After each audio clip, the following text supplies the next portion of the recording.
lugar que é bom pra mim, é onde eu quiser estar. A estrela ainda brilha, ela é quem vai me guiar.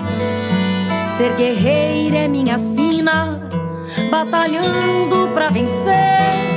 Tenho voz pra ser ouvida, tenho sonhos pra viver. Não vão mais conseguir me anular, me calar. Ninguém vai me impedir de cantar e lutar. Seja em casa, no campo, na rua ou na praça. Chega de mordaça, agora eu vou falar.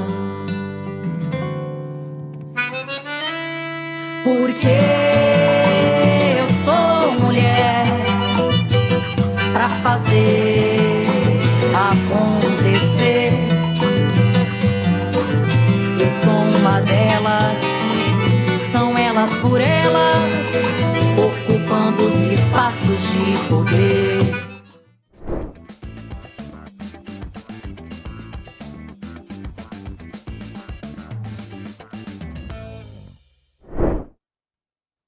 Olá a todas, todos que vai nos assistir, né, nessa aula.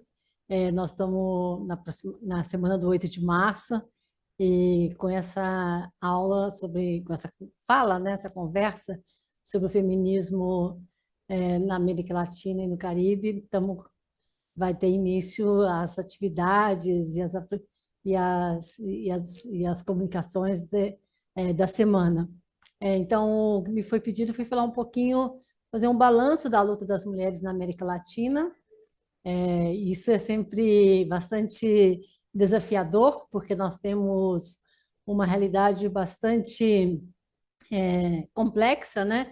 E na região, e ao mesmo tempo com uma construção muito plural e diversa do feminismo. Então é importante a gente também buscando, ao mesmo tempo que visibiliza essa dimensão da diversidade e olhando o que são os elementos que nós temos em comum, ou como que a gente constrói convergências para a gente justamente pensar não só o balanço, mas também os nossos desafios, né? Eu acho que, para começar, né, a gente é sempre bom lembrar que a forma como as lutas sociais se desenvolvem num determinado território, elas têm a ver com o que são as forças políticas que impulsionam, mas também com o que é a formação social de cada lugar, né? E isso vai sendo evidenciado ao longo do processo em como os sujeitos, né, e os setores que se organizam para lutar contra as formas de opressão e exploração vão desvendando o que é o modelo que domina, né, a situação que constrói desigualdade, justiça e exclusão para poder lutar contra isso. Então, se a gente olha do ponto de vista do feminismo, na América Latina, a gente vai ter alguns elementos comuns com outras regiões do mundo, que é sempre bom destacar, que é aquela dimensão de que nós, mulheres, sempre lutamos, né? Claro que o feminismo, como movimento social, com as características que tem de auto-organização das mulheres, de discussão, de crítica ao patriarcado e de como pensa a dimensão da emancipação das mulheres, eu chamo de que ele é datado, né? Tem um início lá na metade do século XIX, mas também cada vez mais a gente vê que lutas por emancipação, que lutas por autonomia existiram antes e que, na verdade, o que acontece é que a gente conhece pouco, mas, de fato, a existência do feminismo, como ele se articulou mundialmente e como ele se desenvolveu nessa conexão de olhar para a dimensão da relação entre patriarcado e a questão da classe, e depois a questão de raça, e, no caso da América Latina, muito forte a dimensão do que é o colonialismo e a dimensão da sexualidade, vai dando como esse movimento se organiza, né? E nós vivemos numa região, portanto, marcada, né, por esse capitalismo devastador, colonialista, racista, patriarcal, que busca dominar todos os nossos territórios, nosso trabalho e nossos corpos. E é E é neste contexto, portanto, de muita desigualdade e de muita precariedade que nós seguimos nos organizando, né? E uma questão que é extremamente importante é olhar que o feminismo na América Latina e no Caribe, ele justamente se constrói, se constitui desde as práticas cotidianas das mulheres, neste contexto de muita violência, de muita desigualdade, e onde nós mulheres estamos sustentando a vida e com o nosso trabalho, com o nosso tempo, e construindo também práticas de resistência e, ao mesmo tempo, da resistência que aponta para que é o bem viver, o que é o mundo que a gente quer construir, de como é importante desmantelar esse sistema de opressão de uma forma integral. Não temos que lutar primeiro por uma coisa, depois por outra, depois por outra. Há uma imbricação entre essas dimensões, então a gente só vai alterar a nossa vida e só vai construir igualdade plena se a gente desmantelar esse modelo como um todo. Eu acho que a gente pode recorrer isso um pouco na experiência desse movimento, né? Se a gente olhar os movimentos, olhando o período mais recente, os movimentos de mulheres aqui na América Latina sempre articularam a luta e a organização das mulheres, como a gente chamou e ainda chama, com as lutas por transformação geral da sociedade, como, por exemplo, pela luta pela redemocratização dos nossos países na época das ditaduras, na década de 70, 80, né? E uma outra dimensão é que esse feminismo foi buscando sempre se espalhar pelos setores populares, né? Então, nós temos em vários países organizações, por exemplo, de mulheres camponesas, indígenas, que são organizações fortes, importantes, que se forjaram, muitas delas na década de 90, em pleno neoliberalismo, e que, inclusive, não só constituíram a resistência de uma forma mais ampla, mas justamente demarcando o que era o neoliberalismo naquele momento e como a dimensão patriarcal, racista, articulado com a dimensão de classe, sustenta esse modelo, né? Organiza esse modelo.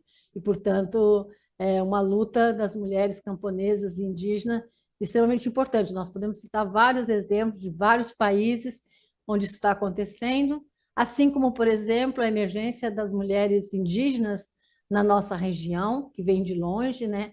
Como organização, como luta, e a gente sabe que em muitos países a dimensão indígena é muito conectada com a dimensão camponesa, né? São indígenas camponeses, e, portanto, essa luta também está sempre, em muitos contextos, se articulam, e é desde este lugar que as mulheres constituíram reflexões extremamente importantes sobre a soberania alimentar, sobre a dimensão da agroecologia, sobre o que é o significado da alimentação na nossa agenda, e sempre articulando isso com a luta contra a violência, com a luta, em alguns lugares mais, outros menos, pela legalização e descriminalização do aborto. Então, essa conexão entre a luta e a defesa dos territórios com essas lutas do feminismo do mundo inteiro, vamos dizer assim, né?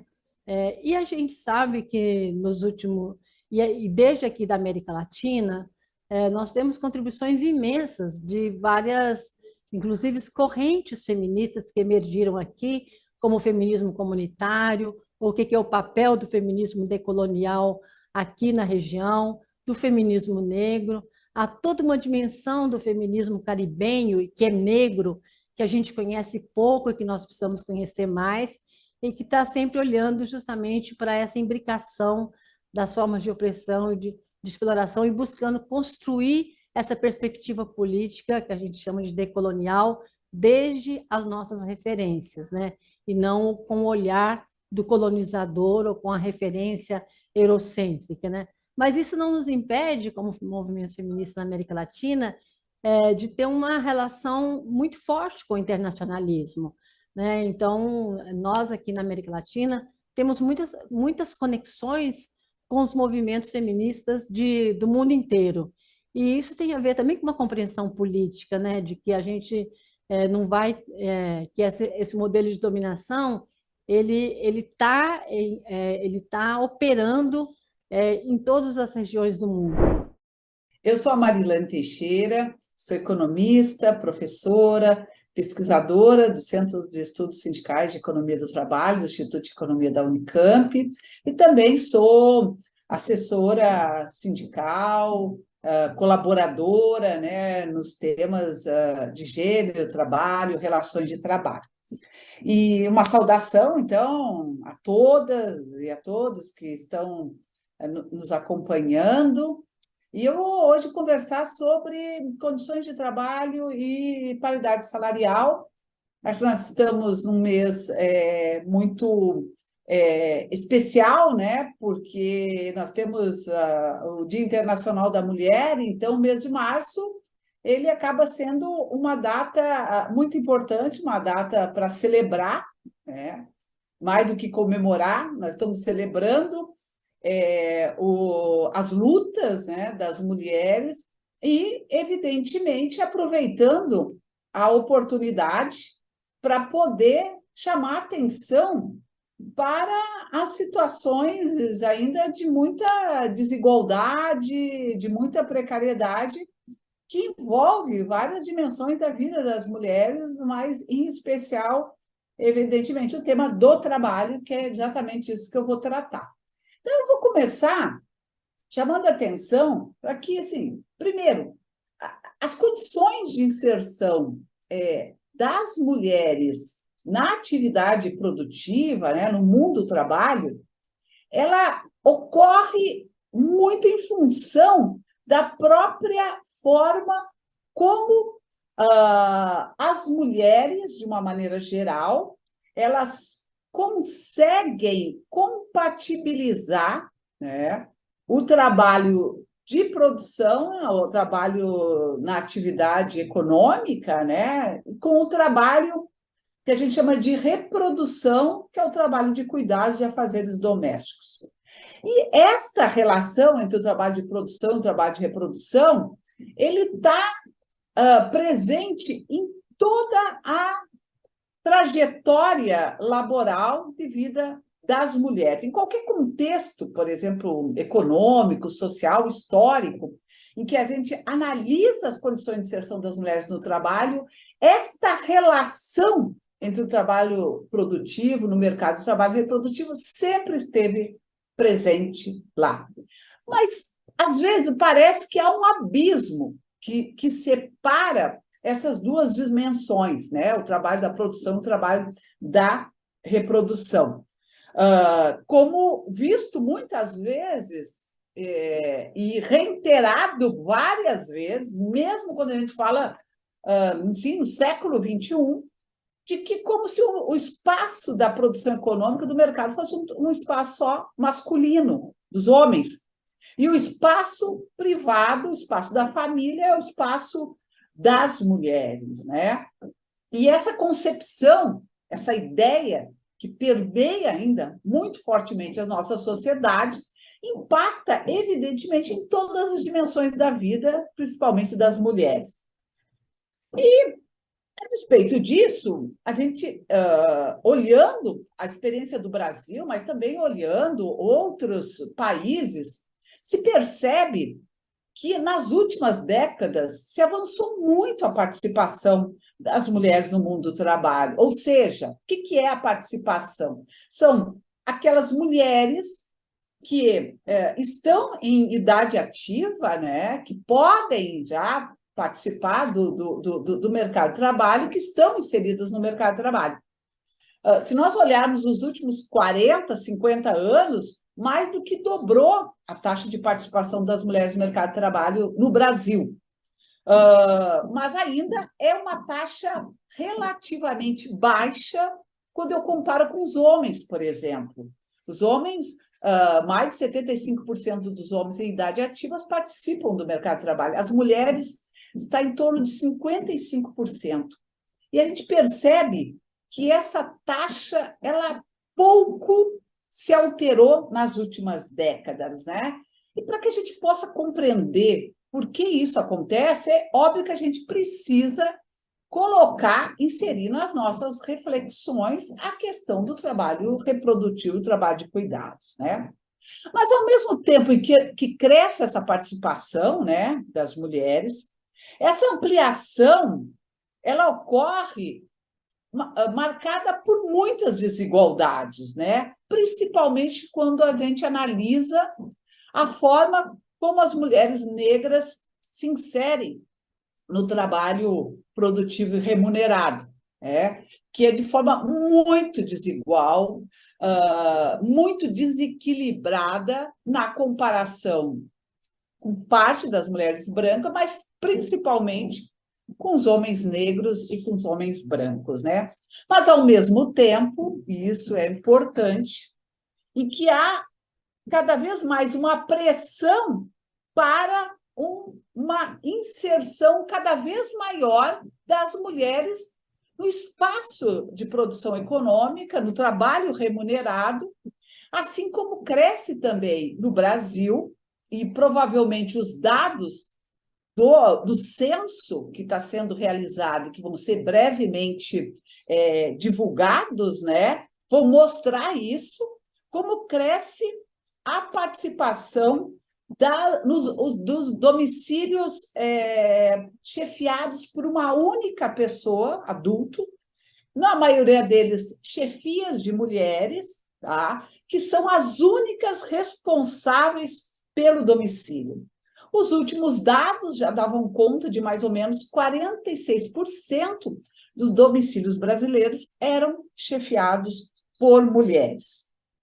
Então, há uma pressão para participar do mercado de trabalho, porque você precisa gerar renda para poder sustentar a família, mas, ao mesmo tempo, o acesso às políticas públicas por meio de infraestrutura social, como aparelhos na saúde, educação, cuidados, eles encolheram nesta última década. A gente observa um verdadeiro retrocesso, desde 2016, com o afastamento da presidenta Dilma, nessas políticas, que, obviamente, elas são consequências de um modelo, de uma política de austeridade fiscal dos governos liberais, Temer e Bolsonaro, que encolheram, os recursos para estes setores fundamentais para assegurar uma melhor qualidade de vida, principalmente para as mulheres, e, em alguns casos, essas políticas foram completamente eliminadas. Por exemplo, os dados de creches, são um verdadeiro escândalo. Em 2021, nós tínhamos um dado que 75% das crianças de 0 a 3 anos, pobres, não tinham acesso à creche. Então, com isso, as mulheres se inserem em condições muito mais desfavoráveis, porque precisam compatibilizar esse ingresso, essa inserção no trabalho remunerado com as responsabilidades junto à família. Então, elas vão para os trabalhos informais, flexíveis, os trabalhos que exigem, às vezes, pequenos deslocamentos para que elas possam rapidamente retornar para casa, Então, elas se submetem também a salários menores, a salários rebaixados e a condições de trabalho sem nenhum direito, sem nenhuma proteção social, sem acesso à previdência social. Sem dúvida nenhuma, um dos grandes desafios para enfrentar essa situação é ampliar, por exemplo, a rede de cuidados.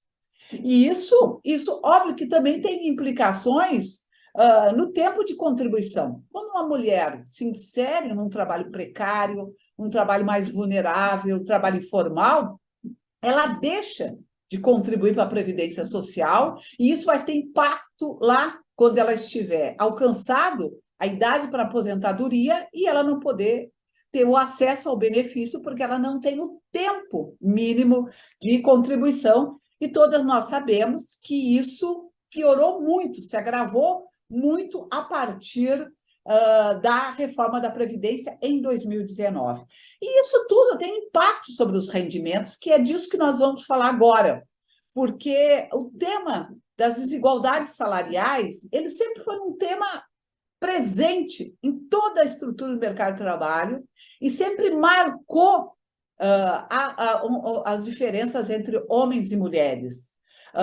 Em qualquer contexto que nós analisemos, mesmo nos períodos de maior crescimento econômico, maior formalização, as desigualdades salariais, elas são recorrentes. E a gente precisa compreender de onde vêm as desigualdades salariais. Por que as mulheres que estudam mais, as mulheres têm nível de escolaridade mais elevado? Se a gente olhar hoje, por exemplo, o mercado de trabalho formal, só o mercado de trabalho formal, aquelas que têm direito, registro, etc., em torno de 30% têm ensino superior completo, enquanto que entre os homens, o ensino superior completo contempla apenas em torno de 15% dos homens. Então, se as mulheres estudam mais, estão mais qualificadas, por que elas ainda seguem recebendo salários menores? Então, para a gente compreender isso, a gente precisa entender que não é uma única causa vamos dizer, que é atribuída, né, para tentar dar uma explicação para isso. A gente tem, em média, hoje, as mulheres, em média, tá? Por que eu falo em média? Porque eu somo toda a massa salarial que as mulheres recebem, ocupadas, toda a massa salarial que os homens recebem, que estão ocupados, divido pelo número de mulheres, divido pelo número de homens, e vejo uma média e comparo. Então, em média, as mulheres recebem em torno de 70%, 75% do salário masculino, ou seja, para cada R$100 que um homem recebe, uma mulher receberia em torno de 70%, 75% em média. Quando eu desagrego os dados por gênero, por raça, as mulheres negras, em média, se eu comparar com, por exemplo, os homens brancos, podem receber, inclusive, 40% em média na comparação com os homens brancos. Então, isso é uma variação média. Essa variação média, ela precisa ser compreendida para a gente poder ter clareza, ter nitidez sobre que medidas que precisam ser adotadas para poder enfrentar o problema das desigualdades salariais. Porque não é uma medida apenas que vai enfrentar o problema das desigualdades salariais. São um conjunto de medidas coordenadas, tá? Uma vez que elas se apresentam sobre várias dimensões. A primeira delas tem a ver com o fato de que as mulheres, por ter menos acesso a políticas públicas de cuidados e porque, historicamente, elas é delegada a responsabilidade dos cuidados a afazeres domésticos, elas se inserem em empregos mais precários para compatibilizar essa dupla presença, o espaço da casa com o espaço do trabalho remunerado. E, muitas vezes, elas se submetem a aceitar um trabalho com um salário mais rebaixado, com um salário mais precário, mesmo com um nível de qualificação de escolaridade superior, para poder dar conta da sobrecarga do trabalho doméstico que recai sobre elas. Então, isso é um primeiro aspecto que precisa enfrentar. E, obviamente, para enfrentar isso, a gente precisa ter acesso a políticas públicas que assegurem às mulheres que elas possam se deslocar para empregos melhores, empregos mais qualificados, mais protegidos, com jornadas de trabalho, porque elas vão ter acesso a políticas públicas que vai assegurar uma série de direitos, inclusive o acesso à creche, educação, etc. Bom, o segundo aspecto diz respeito à divisão sexual do trabalho, que determina o lugar de homens e mulheres na sociedade. e que segrega as mulheres para as piores posições e ocupações que tem a ver com os processos mesmo de discriminação. As mulheres ainda são vistas como sendo aquelas que são as que estão mais aptas a, vamos dizer, desenvolver atividades de cuidados, educação, coisa da saúde, porque elas já são conhecimentos, habilidades adquiridas naturalmente, obviamente que não tem nada de natural nisso, e que, portanto, é natural que, se elas querem se inserir no mercado de trabalho, elas vão para essas áreas. Assistência, educação, saúde, tá? Trabalho doméstico, tá? E todos nós sabemos que estas funções, essas ocupações, estas profissões são mais desvalorizadas socialmente. Elas não são reconhecidas, elas não têm valor social. Por quê? Porque parte desse trabalho pode ser realizado gratuitamente no âmbito das famílias, porque isso faz parte da naturalidade, né, do trabalho das mulheres. Então, essa segregação, ela pode expressar em várias áreas, inclusive em algumas áreas da profissão. Eu vou dar um exemplo: engenharia.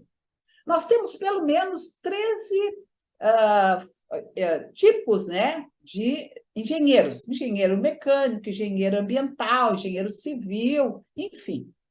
Quando eu olho, por exemplo, os dados, né, do mercado do trabalho formal, tá, e comparo o salário das mulheres em relação aos homens que são engenheiras, as mulheres recebem de 65% até 94% de remuneração de rendimentos na comparação com os homens. Em nenhuma dessas especialidades da engenharia eu encontrei uma mulher que tivesse um rendimento médio superior aos homens. Todas as modalidades as mulheres recebem menos.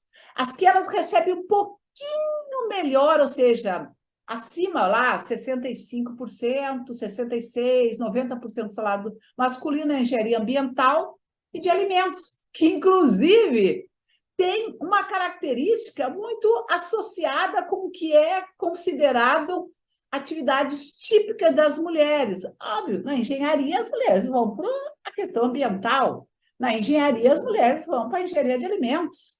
Agora, a engenharia química, por exemplo, que é predominantemente masculina, a mulher que vai para a engenharia química deve ter 65% relativo a um salário masculino.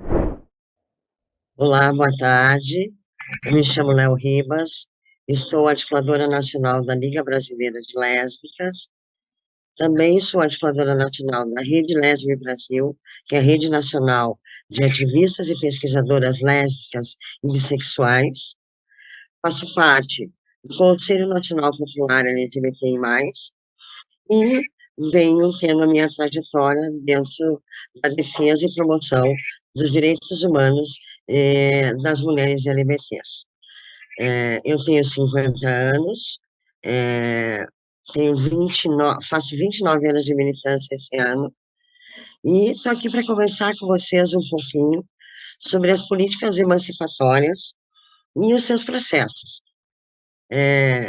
Quando a gente pensa uma política emancipatória, nós pensamos em algo que possa promover a equidade de direitos e o estabelecimento de conquistas produzidas ao longo dos tempos, né? Essas políticas, elas deveriam já ter sido pensadas há muitos anos atrás e precisariam já estar efetivadas para garantir o direito e o acesso, a permanência dessas cidadãs dentro do conjunto de políticas públicas sociais no Brasil. Infelizmente, o que nós temos vivido há muitos anos não corresponde à realidade, né? Apesar de, durante 15 anos, nós temos tido avanços significativos nas políticas emancipatórias, nas políticas públicas sociais voltadas para a comunidade LGBT, nós não tivemos uma garantia de permanência dessas políticas nas trocas de governo. Então, isso acaba por tornar o Brasil ainda defasado nas nossas conquistas. Nós, ao longo dos tempos, a gente vem dialogando entre os movimentos sociais organizados, o legislativo, o executivo, para que a gente pudesse ter garantias de políticas públicas e garantias de acesso a essa política. Porque também existe um vácuo enorme entre uma decisão e a efetivação dessa política na ponta, na base, no Estado, no município, no território, onde essas políticas devem ser executadas. Nos últimos anos, todos os avanços que nós tivemos no tocante a políticas voltadas à população LGBT, elas vieram do judiciário. Por quê? Porque dentro do legislativo, nós temos ainda uma grande parcela de conservadorismo que impede que essa política se torne uma lei específica, né? Então, nós hoje temos compreendido que tudo que nós tivemos de direito garantido, ele veio através de decreto presidencial. Isso aconteceu no primeiro e no segundo mandato do presidente Lula, e também no primeiro e no segundo mandato da presidenta Dilma, né? Embora nós tenhamos tido, nesse segundo mandato da presidenta, um golpe de Estado muito bem arquitetado, e que, junto com esse golpe, vem a derrocada dessas políticas, porque na visão conservadora, na visão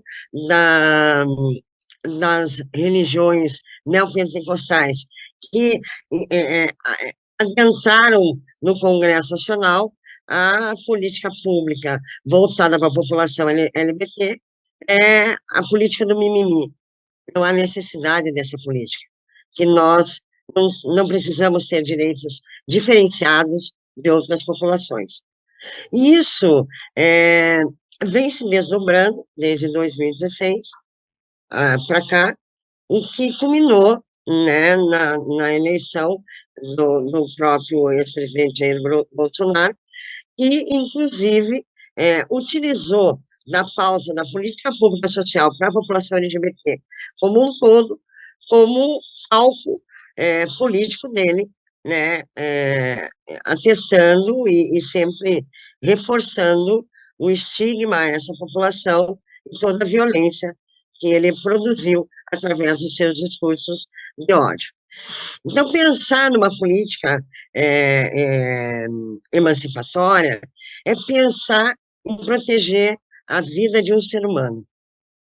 É pensar em dar direito àquele que sempre teve à margem da sociedade. E nesse sentido é que nós, ao longo desses quase 50 anos de movimento LGBT no Brasil, buscamos, né?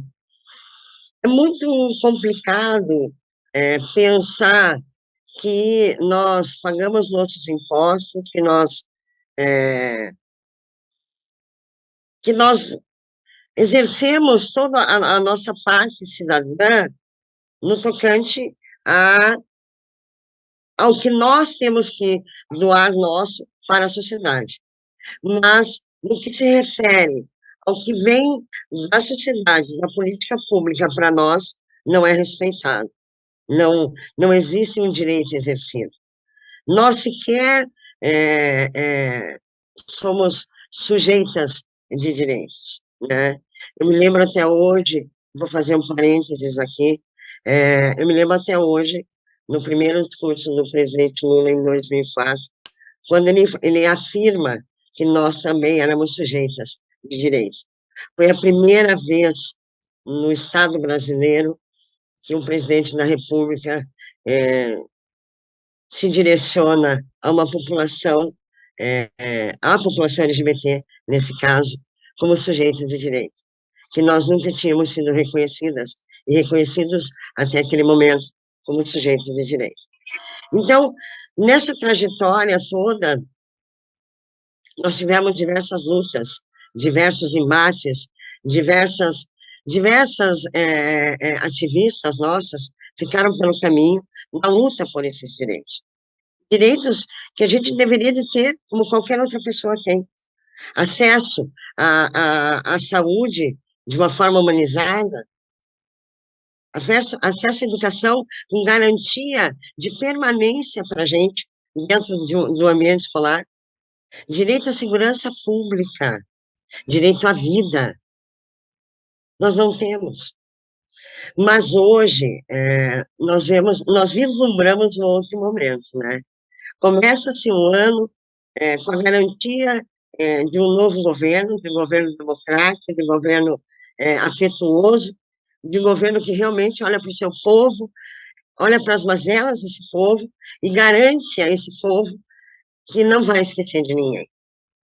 Quando começa esse governo, já agora no ano de 2023, que se aponta uma Secretaria Nacional de Políticas Públicas voltadas para a população LGBT, aponta-se um novo horizonte, aponta-se uma nova perspectiva de vida e de futuro, não só para as pessoas LGBTs, não só para essas mulheres, mas para a sociedade em geral. Porque toda essa política, ela reflete na sociedade. O Brasil ele só vai ser democrático, de fato, quando não houver mais racismo, quando não houver mais machismo e quando não houver mais LGBTfobia. Então, quando vem esse apontamento do governo federal, se constitui uma Secretaria Nacional dentro da pasta dos direitos humanos, se demonstra um novo olhar para a vida dessas pessoas. E isso nos deixa muito felizes. Nos deixa muito felizes com a certeza de que nós sempre estivemos do lado certo da história. Essas políticas públicas, elas vêm sendo pautadas minuciosamente pela sociedade civil organizada, sempre foi um tema muito frágil de diálogo com os governos federais, estaduais e municipais. Veja, vou falar para você do meu território. O meu território, eu estou em Curitiba, no Paraná, uma das cidades, uma das capitais mais conservadoras do país, e a quinta capital que mais violenta e mata a população LGBT no Brasil. Nessa capital, onde nós temos um grande número de movimentos LGBTs, de movimentos sociais organizados LGBTs, onde nasce o ativismo LGBT, praticamente, nós só fomos ter um conselho municipal de políticas voltadas para a população LGBT, agora, no ano de 2023, recentemente aprovado na Câmara Municipal de Curitiba. Mas, no governo estadual, nós não temos sequer uma política voltada para as comunidades. E Paraná não é o único estado do Brasil nesse vácuo. Nós temos outros estados, outros 11 estados brasileiros que não trabalham com pastas voltadas para a população LGBT. E isso é um retrocesso na política. Isso demonstra o quanto o Brasil ainda tem a avançar. O que a gente espera é que, diante desse novo momento, diante dessa nova política, diante dessa nova perspectiva que nós temos, nesse esperançar que Paulo Freire sempre falou, é que a gente, nesse ano, e nos próximos 3 que se seguem, a gente consiga alcançar esses lugares de política pública específica para a nossa população. Olá, eu sou Carla Aires, vereadora pelo PT em Florianópolis, capital do estado de Santa Catarina. Quero começar saudando a todas as companheiras, a todas as mulheres, as pessoas que se identificam como mulheres que nos acompanham neste dia 8 de março, mais um dia que marca um histórico, né, da nossa luta por igualdade de direitos, por representatividade, por combate à violência, pela cidadania plena e, sobretudo, para que a gente construa uma sociedade mais igual e fraterna. Para mim, é um pouco isso que significa tanto o sentido do feminismo, como me reconheço, e também da luta desse Dia Internacional das Mulheres. Eu sou formada em Ciências Sociais, sou doutora pela Universidade Federal de Santa Catarina, estudei um pouco a participação de mulheres na política e hoje posso dizer que, representando o nosso partido, tenho essa tarefa de estar ocupando um desses espaços que tantas que vieram antes de nós construíram pilares para que a gente pudesse alcançar. E tendo, né, sido eleita em 2020, que foi um ano que marcou muito fortemente o maior número de mulheres eleitas nas câmaras municipais brasileiras, inclusive com um perfil muito diverso, né, representando de fato várias questões que nós já vínhamos há muito tempo colocando, de que a sociedade é diversa, mas sobretudo que as mulheres são diversas, né? Portanto, em 2020 nós tivemos muitas mulheres eleitas, de diferentes partidos, é verdade, mas especialmente do campo progressista de esquerda e do Partido dos Trabalhadores e das Trabalhadoras, mulheres jovens, mulheres negras, mulheres indígenas, mulheres trans, mulheres lésbicas como eu, que representam uma gama dessa nossa não só diversidade, mas também pluralidade das demandas que atravessam a nossa vida no nosso ser mulher. E é muito interessante porque, ocupando esse espaço neste momento, aí, desde 2020, as demandas que nos chegam a ocupar esse espaço passam, obviamente, pelo lugar de que a gente tem a responsabilidade de dar respostas a tudo aquilo que diz respeito diretamente às mulheres, aos temas de mulheres, historicamente também colocados como temas do cuidado, temas de um olhar mais social.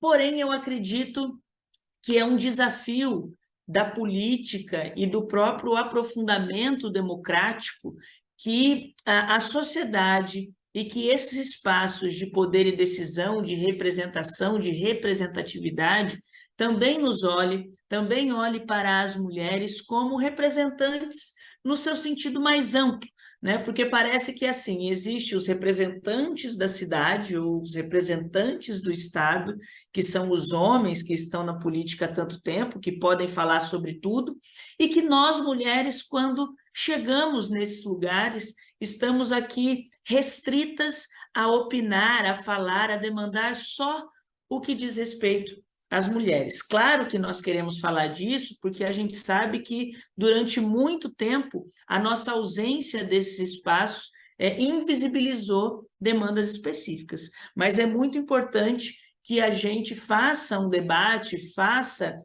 nossas representações com bastante qualidade, inclusive, para falar sobre tudo.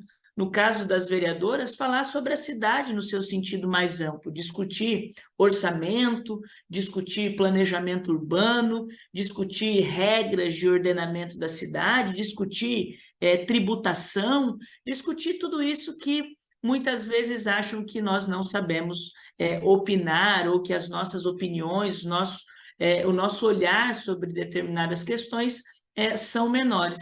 Muito pelo contrário, o que acontece é que o fato de nós ocuparmos na sociedade um lugar muito determinado durante muito tempo, o olhar que nós temos sobre determinadas questões é diferente da nossa perspectiva social, da perspectiva em que nós estamos inseridas, seja de forma autônoma ou compulsória, na sociedade. Então, eu acredito que o maior desafio, e se eu pudesse deixar aqui para todas as companheiras e as pessoas que nos acompanham, uma tarefa dessa quadra da história, da qualificação, da representação e representatividade das mulheres, e especialmente das mulheres de esquerda, é a gente construir esse debate sobre o sentido da nossa ocupação nesses espaços. E, claro, vindo deste contexto recente em que a gente está saindo agora, né, desde o golpe contra a presidenta Dilma, desse obscurantismo, dessa ascensão neofascista, dessa ascensão conservadora no Brasil, a nossa tarefa é também estar na linha de frente da defesa da democracia, no combate às pautas, à narrativa, às fake news conservadoras, porque a gente sabe que parte significativa deste levante conservador no Brasil, inclusive desde um pouco antes do golpe contra a presidenta Dilma, tem os nossos corpos, tem os nossos direitos, tem as nossas pautas como um escudo que sempre é atacado primeiramente. A gente sabe o quanto que a violência contra as mulheres aumentou, o quanto que nós sofremos com o desemprego durante a pandemia, por exemplo, o quanto de órfãos da pandemia nós temos por essa negação à ciência, por um governo genocida e negacionista que nós derrotamos nas urnas em 2022,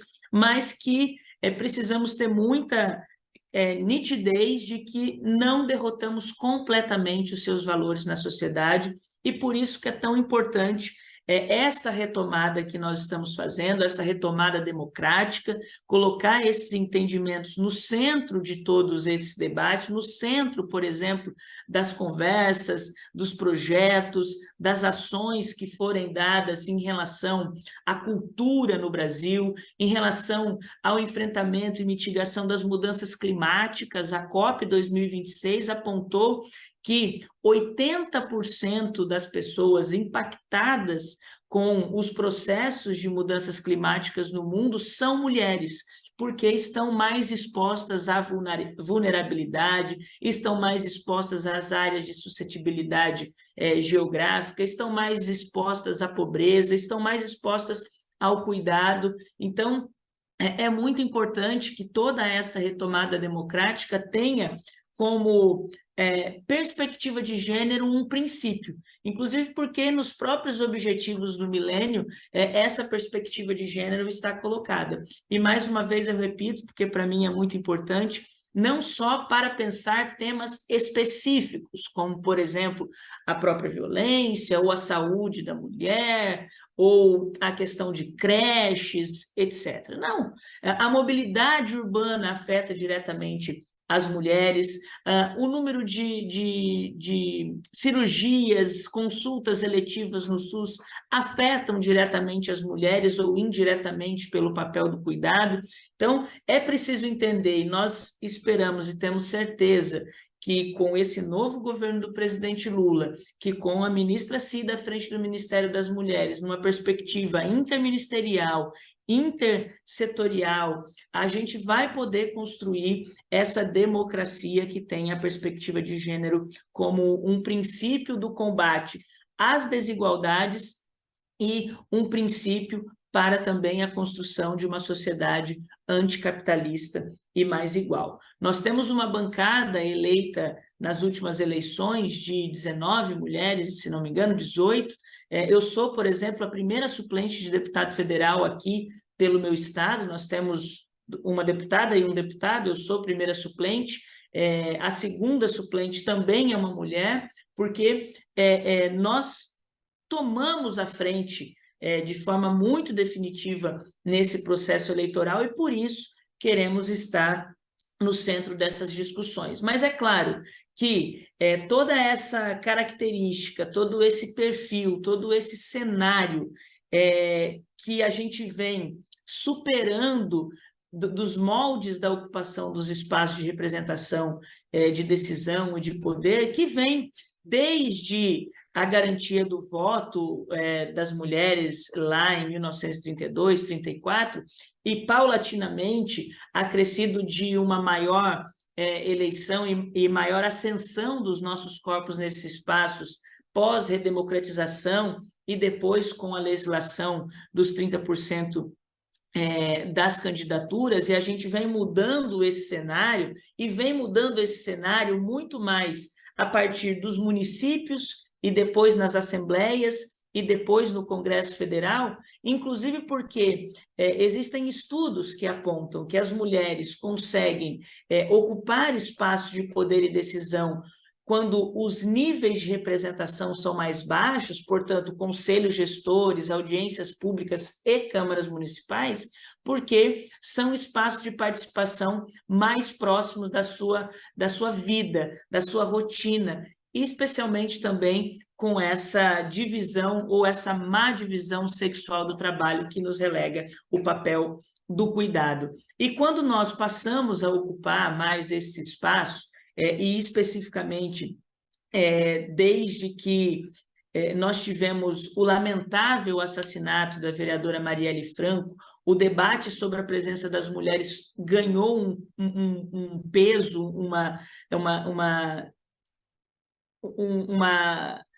redoma muito mais central nas discussões brasileiras, e a gente tem visto muitas de nós ocuparmos esse espaço. É claro que quando a gente ocupa esses lugares, a gente transforma esses lugares, se não profundamente, de forma muito significativa. Nós transformamos porque levamos para esses lugares debates outrora não debatidos, nós modificamos porque os nossos corpos incomodam, as nossas vozes incomodam, a nossa forma de olhar o mundo incomoda, e essas discussões que nós propomos, ou a forma de discussão da política que nós propomos, tem como consequência, sim, uma alteração da estrutura institucional constituída há muito tempo. E o que a sociedade patriarcal, capitalista, misógina, racista, capacitista, LGBTfóbica faz num primeiro momento para tentar negar este avanço de pluralidade de ideias é buscar nos aniquilar. E não é nos aniquilar num debate de ideais, ou num debate de palavras, ou num debate de propostas. O que a gente tem visto, e inclusive a própria corpo judiciário do Brasil, de constituição de leis, foi provocado a legislar sobre isso, é uma constante violência política de gênero.